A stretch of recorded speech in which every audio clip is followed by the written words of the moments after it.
சுவிசேஷம். இந்த நாளுக்குரிய தேவ வார்த்தை.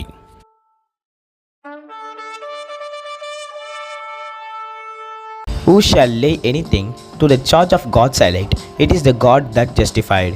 Romans 8:33. దేవుని చేత ఏర్పరచబడిన వారి మీద నేరము మోపువాడెవడు?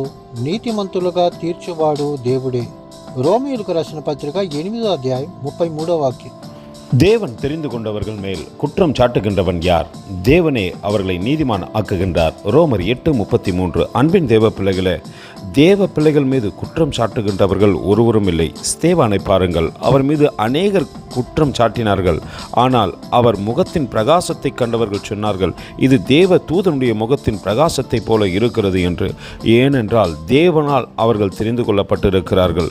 ஒருவேளை தேவனுக்கு பிரியமாய் நாம் நடப்போமானால் அநேகர் நம்மை குற்றப்படுத்த எழும்பி வரலாம். கர்த்தரோ அதற்கு இடம் கொடுக்காதபடிக்கு நம்மோடு கூட நின்று நலமான சாட்சியை பெற்றுக்கொள்ளத்தக்கதாக தேவன் வழிவாசல்களை திறந்து கொடுப்பார். அந்த அன்பின் தேவனுக்கு நேராய் நம்மை தாழ்த்தி தரைமட்டமாய் ஒப்பு கொடுத்து, எங்களை தெரிந்து கொண்டவரே உமக்கு கோடி ஸ்தோத்திரம் என்று சொல்லுவோமா? கர்த்தர் தாமே உங்களை ஆசீர்வதிப்பாராக. ஆமென். எங்களோடு கூட இணைந்து ஊழியம் செய்ய விரும்பினால் இந்த வார்த்தைகளை மற்றவர்களுக்கும் பகிர்ந்து கொடுங்கள்.